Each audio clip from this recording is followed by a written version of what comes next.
Hi, I'm Derby Savas. I think an uplifter is someone who just helps people and tries to make everyone's life better.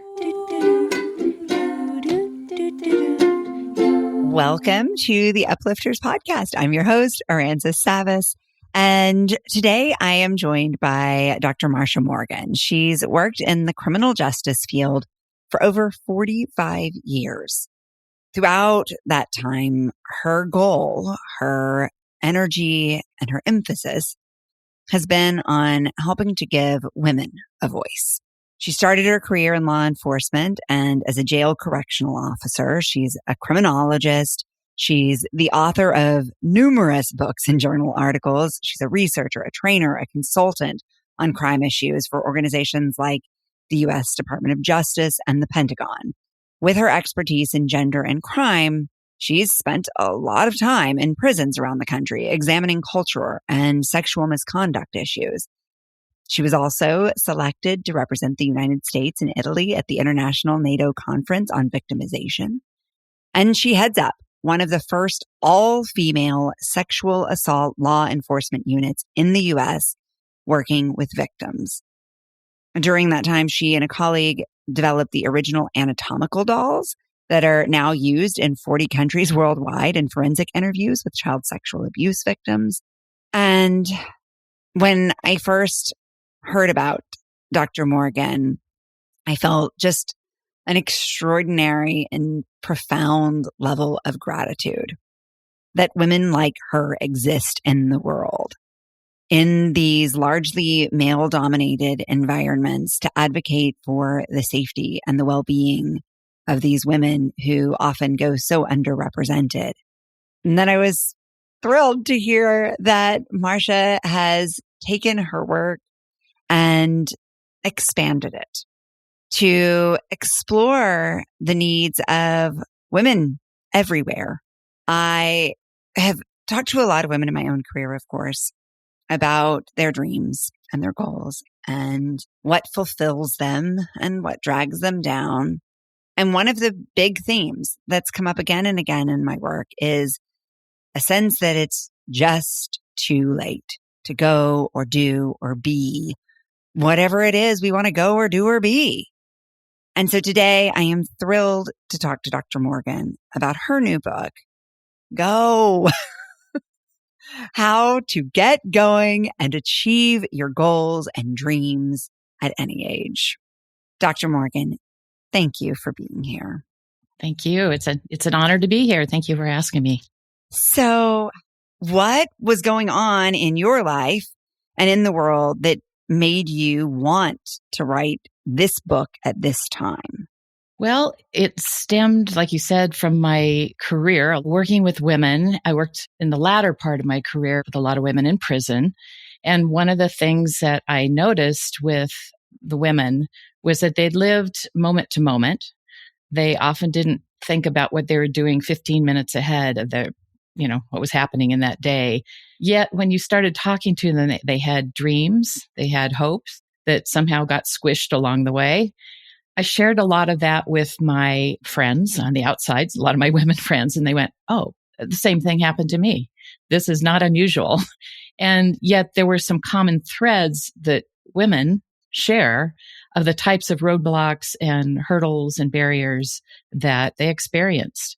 So I thought, well, I semi-retired right at the start of the pandemic, but I was still kind of in type A personality work mode. So I decided just to write the book, and it's really gotten a great reception from all different kinds of women. And that's why I put it Any Age, because little girls have dreams. I'm turning 70 this year and I still have dreams, so it's really important to capture that and not let it fade away.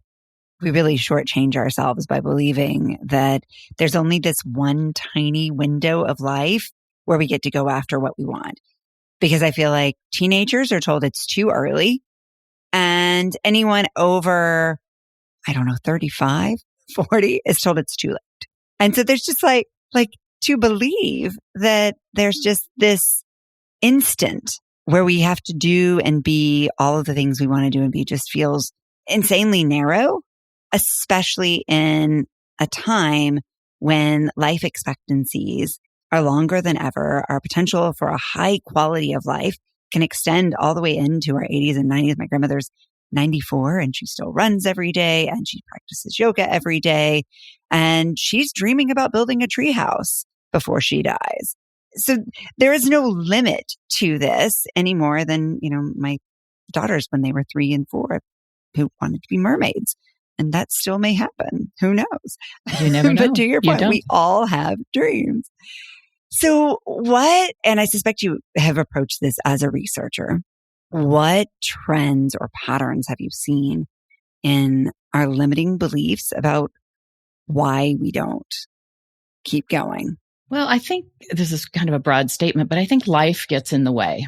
Mm-hmm. We have all these things that come upon us, that we get married and have children and they take a priority. And I'm not saying that's a bad thing, but your own dreams get put on the back burner.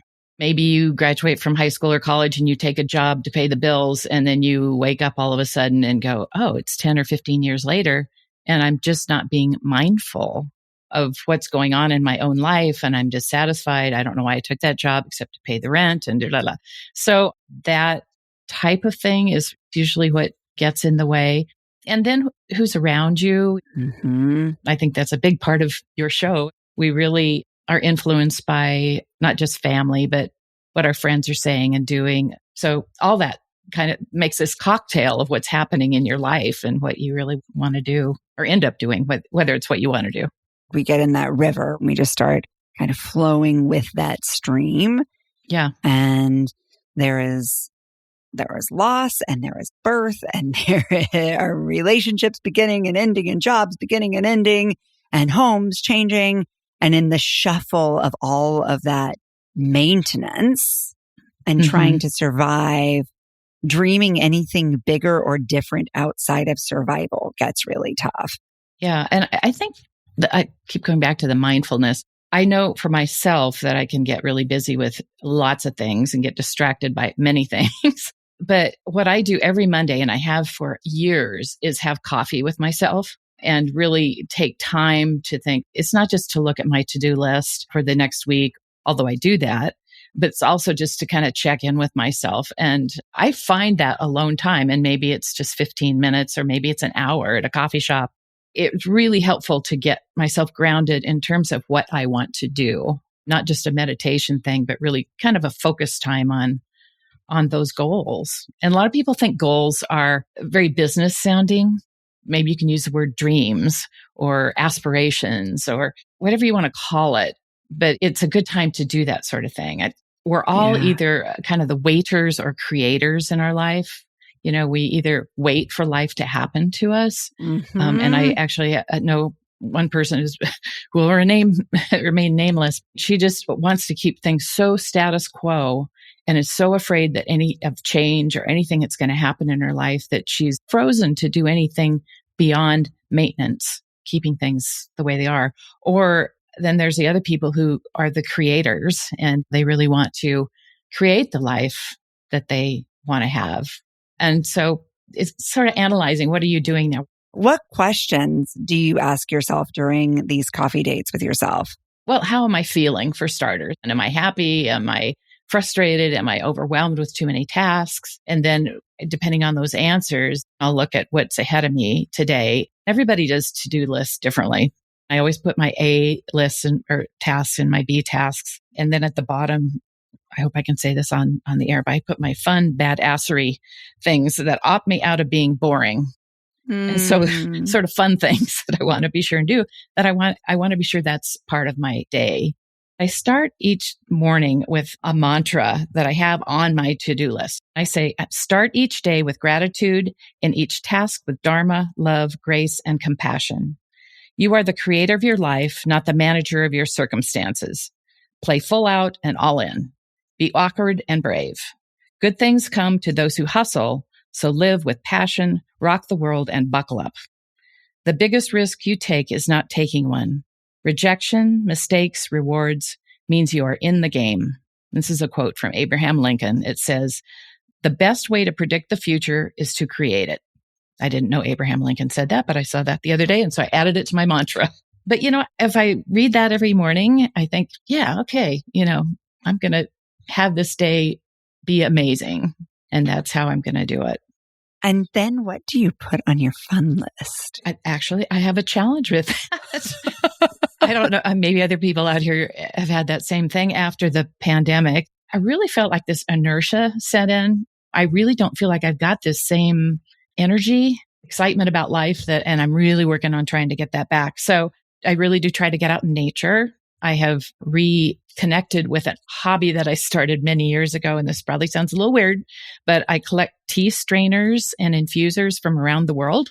I've got sterling silver ones from the 1700s all the way to bamboo ones from Vietnam and Cambodia. And I work on that and I've shown it in a few museums. The reason I like tea, and I have to always tie it into some women's stuff, but there's just a lot of interesting politics behind tea.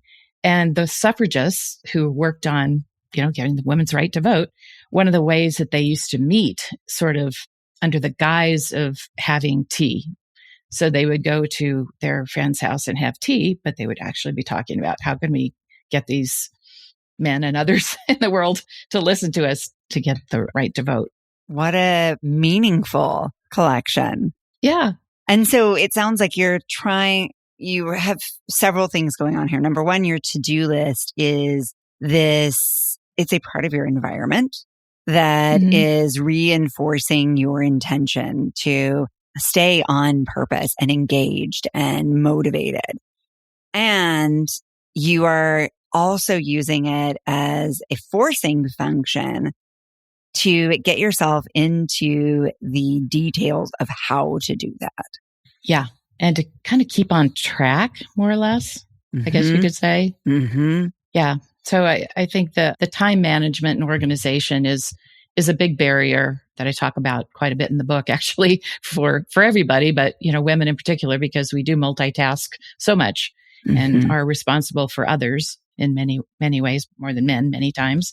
So really getting a handle on how are you spending your time, and are you getting, your own oxygen mask on before you're helping others, kind of. We've heard that phrase many times, but, you want to be sure that you're taking care of yourself as well. Yeah. And one of the things I've done with women is very intentional behavioral trackers, where we outline, like, what are the things that you tell yourself week after week you want to do? And then let's actually just pay attention and monitor for a few weeks how, when, if you do them, and what gets in the way if you don't. And it's fascinating to me to see again and again across every domain of our lives how easy it is to not do what we say we want to do. Yeah, that self-sabotage that we really want to buy a house someday, yet we max out our credit cards on things that we shouldn't be prioritizing right now if we really want to buy a house. Yeah. Or even, I want some time alone and I can't seem to get myself to that coffee shop for 10 minutes a day to just sit and reflect, or to maybe have that date with myself that you described. And it's because we are creatures of habit. And it's because we get really good at, as you said, inertia, at doing what we've always done. And it can be really hard to break any of those cycles. And certainly conscious awareness of those patterns can help us as a first step in breaking them. Yeah. What are you finding in your work helps women most as they start to create change in some of their patterns? Valuing themselves. It's a kind of a self-esteem, self-worth, that you're worth it. It's okay. If someone says, oh, I really need you to run this errand for me, and it's at noon, and you have, this is close to home for me because this is true. I have a swim class that I take, water running actually. And I think, yeah, I could do that errand, but that time is sacred. I'm trying to get in better health. I've got to prioritize that for myself. And it's really hard for us as women many times, or if we don't really value our time and ourselves, to say, oh, I'll do that errand for you. But I have found that once you say, I have a commitment during the noon hour, is there another time I could help you? And almost 99% of the time there is. So you start learning that, okay, yeah, I can stand up for myself and feel okay. I think there's a kind of tied in with the self-esteem, can be tired issues, health issues. It can be trauma issues. All those things can be mixed together to really start looking at yourself in that way, maybe getting some help. There's so many self-help books too. I really think that's a great way to start, by just looking at reading some of those kinds of things. We also have fear of rejection, which is also tied in with the self-esteem, not just the fear of rejection, failure, also sometimes fear of success, which I always think is an interesting one. But once you start getting successful in something, or you get that promotion, or you, I don't know, get on TV, whatever it might be, your friends start feeling different. You'll find out who your friends are, for one thing, who's the uplifter in your group. But it's a time where you want to be with your friends, your support and everything, but you'll find that all of a sudden some people might not feel you're one of them anymore. And so that's that fear of success. But the fear of rejection is, huge too, which goes way back to very young age for many people. For sure. And I hear you saying that facing those and starting to really consciously shift our thought patterns is the first step in this. And I know you've done a lot of work with women who have been imprisoned and who may not have had access to therapy and lots of reading material or even education in many cases. And so what have you found helpful with those women who really just haven't been exposed to all of this to have sort of the benefit of the tools that you're talking about? Well, that's a great segue, because I think one thing that we all can do is to contact your local jail or prison and say, I want to donate $100 or $50 or whatever, $25 of self-help books that you could keep in your library. And I would specifically say for the women, because they're usually a smaller number that are in those facilities, they'll have to approve them, be sure there's not a gun in it or that it's somehow a harmful or violent kind of book. But I think that's a super easy one, and it's very low cost and could make a huge difference for someone in their life. That, I think, could be a starting place. You talked about the waiters and the creators. I have been working on sort of a similar framework, which is the idea of there being initiators and receivers. And I think initiators need receivers and receivers need initiators. And I think that the more we can start to understand who the initiators and the receivers are in different domains in our life, the more we can really empower ourselves to both be an initiator and a receiver. And I suspect you play an initiator role in a lot of your life. Well, I know my default is a fixer. So if somebody has a problem, I just go, well, have you tried this? Have you gone to this store and looked for this? Or, you know what I mean? And sometimes that's not what people want. So sadly, no. No. But it makes me feel better. But I get the tendency. Yes, absolutely. Yeah. We care so much. Yeah. And then we find ourselves perplexed by the resistance we're getting when we see so clearly what needs to happen. So yeah. It's called the writing reflex in psychology. And it is one of the biggest tendencies, I think, of uplifters. And one of the biggest challenges for us is to say, okay, how do I use inquiry and support to create the conditions by which I can be of service without being the fixer, which ultimately works against us and them, right? When we fix, we put ourselves in a position to have to do all the work, and we can only do so much. Mm-hmm. That's right. Yeah, that was a good summary.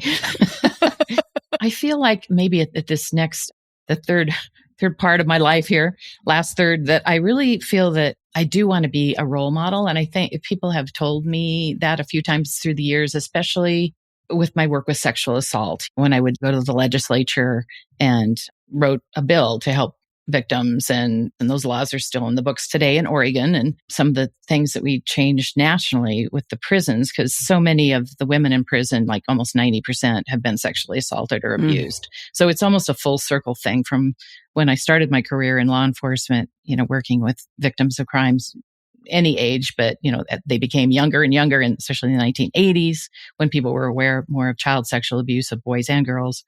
The latter part of the career was in working with the prisons and the women in the prisons. So who were really trying to pull their lives together in a way that they could then go out and love life and be happy and, not harm other people and not do drugs, because that's usually one of the biggest things. But I think for working with some of those women, just modeling that you can advocate for yourself. If we were sitting in a meeting about some change they wanted, they would only give, this is a true story, they would only give one roll of toilet paper to a woman a week and one roll to the men a week. And we had to show them scientifically, statistically, that women need 3 rolls of toilet paper. I mean, that people just didn't talk about that. And so you would just come to these meetings and here are the numbers. Here's what the medical research is about this kind of thing, or, sanitary napkins or whatever it might be. It was all the way from those minute kind of things to big things. And I enjoyed doing the role modeling because I remember some of the women prisoners coming up and saying, gosh, I didn't know you could say that. I guess that's kind of where I am now. Yeah. Advocacy is very different than writing or fixing. Mm-hmm. It is sharing knowledge and information and guiding other people to make the right decisions. And I think that's such a powerful nuance that can really change everything. So you talk about this last third of your life. What are your dreams for this chapter? It's been interesting trying to navigate what that looks like, because I felt like I was really in the arena for a long time. Mm-hmm. And I don't want to give it up completely. They always talk about men and their identity when they retire, how hard it is for them. It can be for women too. It really was not just a job. It was my passion, and it was all of me. So I think I'd like to maybe still be on some boards for some nonprofits. So I'm kind of exploring some of that. I'm trying to figure out how to have more fun. I had to talk to the Social Security people recently, and, they review your work, history to see if there are any. They said, okay, we need to look at where your gaps were. And he looked and goes, oh, you haven't stopped working since you were 16. I never had a gap in my work. I said to him, no wonder I'm tired. So I'm kind of thinking, I think I need a little break for a little bit. Yeah. So I think I'm still in the regrouping phase and trying to not walk away completely, but trying to figure out what that's going to look like. Mm-hmm.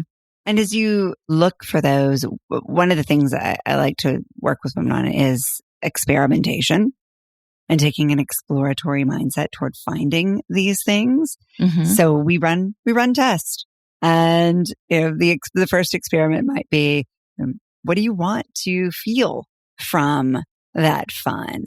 And starting to get really clear on what do you know for sure about that experience. And then the first idea that comes up, no matter how ludicrous, going out and giving it a shot and trying to understand, is this something for me? Because I do think so much of that fear of change that you're talking about and that fear of failure and judgment is not knowing and feeling like, am I going to be good at this? Am I going to be able to figure out how to do this? And that can just be paralyzing. Mm-hmm. Yeah, it's almost like being a child again, when you were little, trying to figure out, what do I want to do when I grow up? Yeah. So it's the same kind of thing. Yeah. And I think we can put a burden of expectation on it. Like, this has got to be the right thing. Yeah. And that can stop us. I know the year before the pandemic, I wanted to pick 5 things that I didn't know anything about and wanted to try them. So I learned to play bagpipes. I learned to, well, I took lessons, put it that way. That's so cool. And then I learned to use an abacus, how to make balloon animals, how to fence, not like selling stolen goods, like with a foil kind of fence. Either one could be interesting. It could be either one. It could be very interesting. Then I'd end up back in prison. That's right. It was interesting. I mean, it didn't stick with them, but it kept that curiosity going. And I think curiosity's huge throughout your life, and it's fun. Yes. Yes. And it's play. And the mental, physical benefits of play are pretty much undisputed in science. They're very well researched in terms of their impact. And yet, just like dream making, we think they are only for a certain segment of the population. But to your point, they're as important in our 90s as they are when we are 9. Yeah, that's true. So what are the biggest lessons that you learned for yourself personally from researching and writing this book? One of the main things that makes this book a little different is the use of goal objects. And that's what GO stands for in the title. And research shows when you are reminded of your goal, whatever that may be, on a regular basis, you are much more likely to achieve it. There was a study done a couple of years ago with like 5,000 people. About 82% accomplished their goals within, a 5-year period, and they were reminded of them daily. Mm-hmm. So goal objects can be an object, anything you want that reminds you of what you want to do, like a little globe you might have next to your computer because you want to travel the world. Or if you want to start a food truck, maybe have this little, truck that you have sitting by your bedside or mirror or dangling from your backpack or purse. If you are reminded and see that, your energy will go more towards that. You'll keep focused on it. Mm-hmm. So the book really helps you walk through ways of really identifying what you want in life and how to find an object. And, Christmas ornaments are great. Maybe it's out in nature. Maybe it's at a thrift store, whatever it might be. I often refer to those as anchors. It is a reminder to shift our habits Mm-hmm. and to be the person that we want to be. The reason that is so important is because it's not just the big rocks, right? It's not just the stuff that's on the action plan. It is the thousands of little tiny decisions that are either oriented in that direction or away from it. Mm-hmm. It's really in those micro moments that we find ourselves leaning towards the next or leaning towards the last. Mm-hmm. That's right.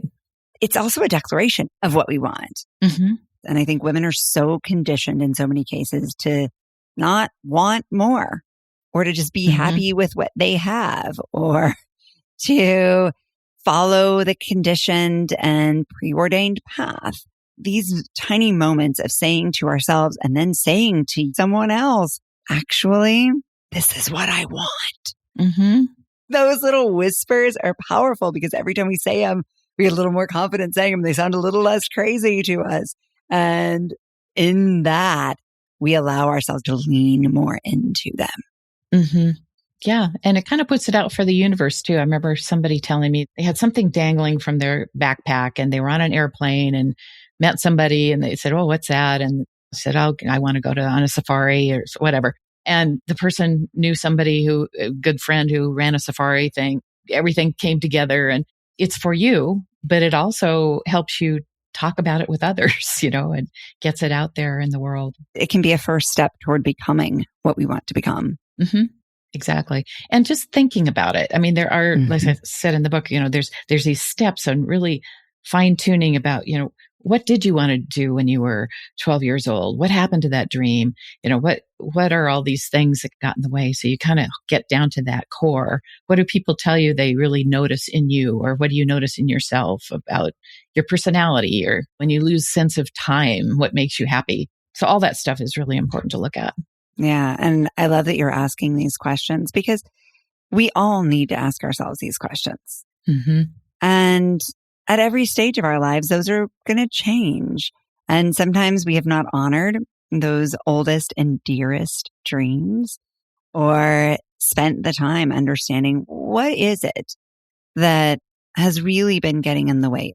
Is it the belief that I don't have the resources or tools or opportunity to do or be this thing? Or is it just simply that I'm stuck? Mm-hmm. And I am having trouble getting out of this pattern here. Yeah, I think that's the one thing I hear the most. I'm stuck. Yeah. It's hard to get unstuck, but it can happen. Especially going back to your question about what's the one thing that kind of came out of the book, so many people shared, and I totally agree, who's around you. Mm-hmm. They can help you get unstuck or they can keep you stuck. Yes. So, yeah. Yes, absolutely. And I think we can misinterpret some of those signals you talked before about when we are in a state of progress and change and other people around us are like, whoa, slow down. Who do you think you are? Mm-hmm.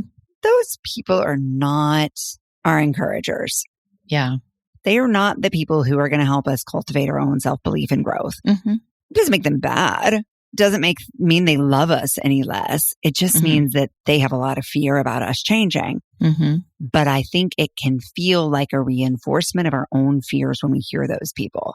And so I think the important thing to take from this is not that those people are right about us, but that they are right about them. Yeah, I think that's really true. Even my parents, I grew up in a wonderful, loving home, but my mother was a stay-at-home housewife who was not a risk taker at all. And my dad was self-made, had his own business, and he was a feminist. When I think back on it, I have one sister. She went into the ministry, which was very male dominated. I went into law enforcement. It was very male dominated. My dad just said, go for whatever you want to do. It was a good balance in some ways, but my mom thought maybe I was taking a job away from a man. And it was just that era. I have to say, I am in such awe of women who courageously stepped into male dominated fields, but especially when you did this. This was a completely different world in terms of gender diversity and roles. So what was that like for you? How much time do you have? This is 1975 to 82 when I was in law enforcement. So it was an all-female sexual assault unit, which was unusual at that time. So we had 3 women detectives, a woman prosecutor, and a woman psychologist, and then myself, who was the head of the team. And then I filled in on the investigations when needed. It was horrible. It's the best way to say it. It was before sexual harassment laws.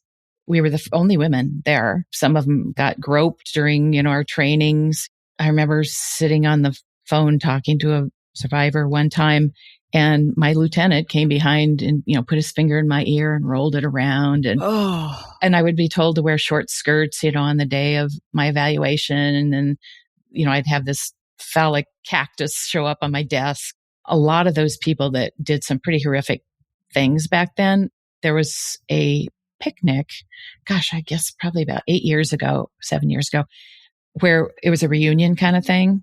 And a lot of the people that I worked with, and I thought, do I want to go? A lot of the old guys, some of them had passed away, but I decided to go. And several of them came up and said, you did such amazing work. All of you did. And we wanted to apologize for how we treated you. It was so cathartic. I couldn't tell you. So I was really glad I went. The trailblazing word is kind of, I don't know if it's overused, but it really felt like it, back then. It was hard, but we loved the work, and the group of us, we loved working with each other. So I think we made some really great progress. Yeah. It really comes back to that idea of who we surround ourselves with matters. And so you were surrounded by other women who understood what you were doing. And I suspect it would have been infinitely more difficult, if not close to impossible, if you had really, truly been the only woman there. Yeah. You were taking care of one another. What skills or strategies did you learn in that period that have stuck with you or supported you through the rest of your life and career? I think working on boundaries, to realize what's kind of right or wrong. Sometimes you have to choose your battles. People with power, you try to figure out other ways of doing things if they're working against you. I really worked, it's really interesting, on trying not to be tough.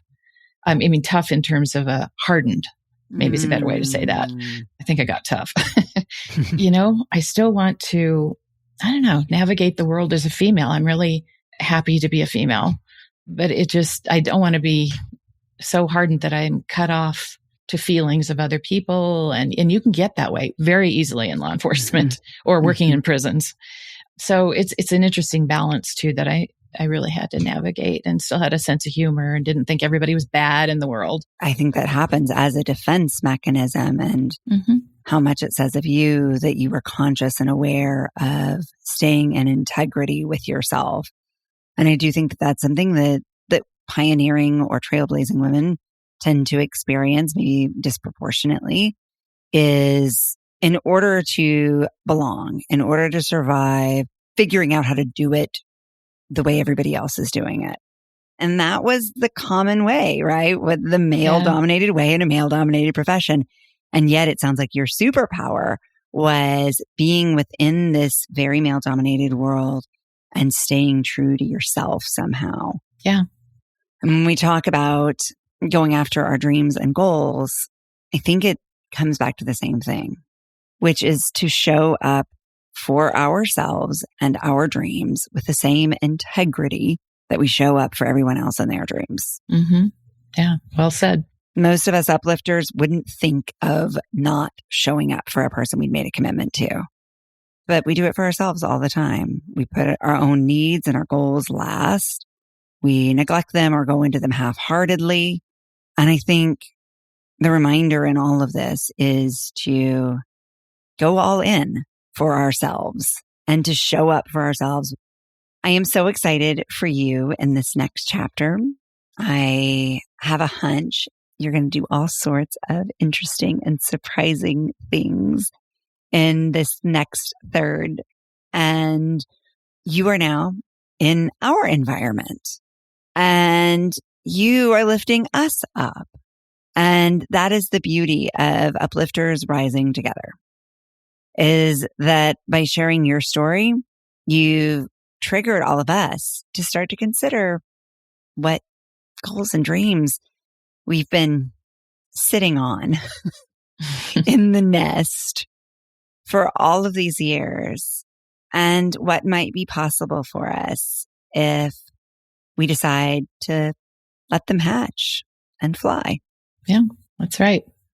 Thank you for all of the work you've done for women and for society, because when our women are not well, our society cannot be well. I definitely agree. Thank you very much. I'll see you over at theuplifterspodcast.com, where you'll hear more of these stories and more research tips and tools designed specifically to help you and help us keep rising higher together. Thank you for listening to the Uplifters podcast. If you're getting a boost from these episodes, please share them with the uplifters in your life and then join us in conversation over at theuplifterspodcast.com. Head over to Spotify, Apple Podcast, or wherever you get your podcast and follow, and rate our show. It'll really help us connect with more uplifters, and it'll ensure you never miss one of these beautiful stories. Mwah! Big love. Painted water sunshine with rosemary and thyme. Dwell in the perplexing, though you find it vexing. Toss a star and hover, be your own best lover. Relish in a new prime, plant a tree in springtime. Dance with idle hindsight, bring the sun to twilight. Lift you up, whoa. Lift you up, whoa. Lift you up, whoa. Lift you up. Lift you up, whoa. Lift you up, whoa. Lift you up, whoa. Lift you up.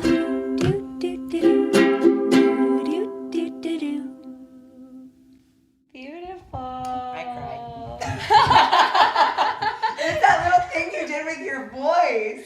Right, in the pre-chorus, right? I was like... Mommy, I had to cry quietly. Mommy, stop crying. You're disturbing the peace.